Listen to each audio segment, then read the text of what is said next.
Now, this is an interesting office, space cubed in the heart of Perth.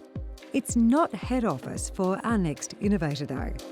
No, she's actually based in Karratha, 1,400 kilometres to the north in the Pilbara, where she's built a thriving tech business, proving that success and opportunity in innovation does lie in our regions. When she's down here in Perth, this is her home away from home. And Space Cubed is well known for its investment in WA innovators. And it's where Eliza Carbine's innovation journey began in earnest. As a graduate from Australia's largest seed-funded accelerator program, +8. Eliza's career background is in strategic business development for large multinationals. Then she started her own consultancy business, helping companies to win tenders. And there is a lot of money and livelihoods. Every year across Australia, $620 billion worth of contracts are awarded through what's known as a competitive tender process. And then there's the grants. The tender process is overwhelming. Hundreds of pages to read, thousands of pages potentially in your response that you have to write, and it can cost anywhere from 1.5 to 3% of the contract value to actually invest in winning that work.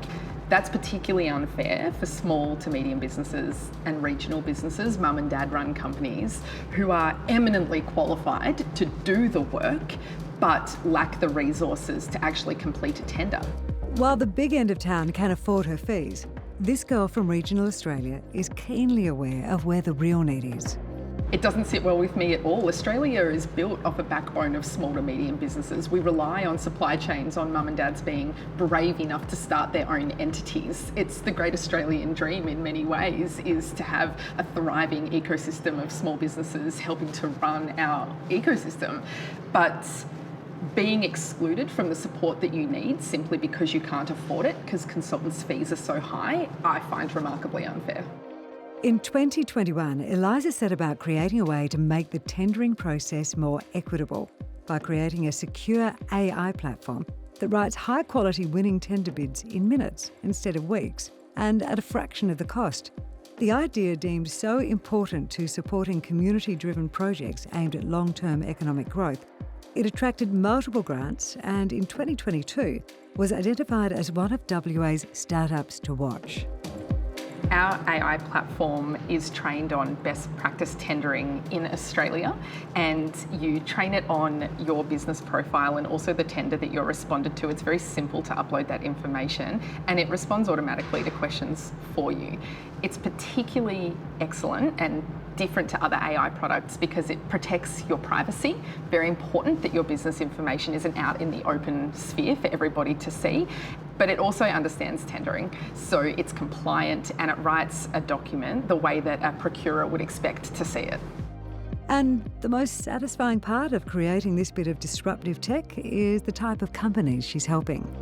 Helping small business owners is the most satisfying part of this for me. My parents ran a small business in the regions when I was growing up, and I saw how much work they had to put in to do that, and often without the support that they could have used if it was cheaper.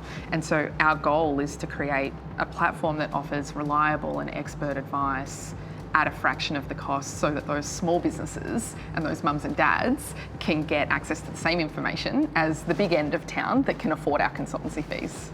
Are you worried that you're actually putting yourself and other consultants out of business? I'm not worried about putting myself out of business. I hope that I do. I truly do.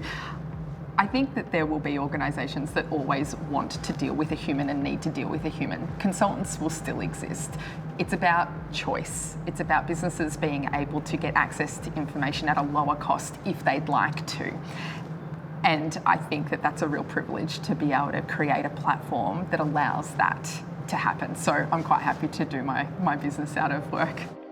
Officially launched in March 2024, Tender Relief has already helped hundreds of businesses. And as it grows, there is scope for the platform to expand to include the overseas tender process. But for now, it is firmly helping Aussie businesses to win tenders and grants.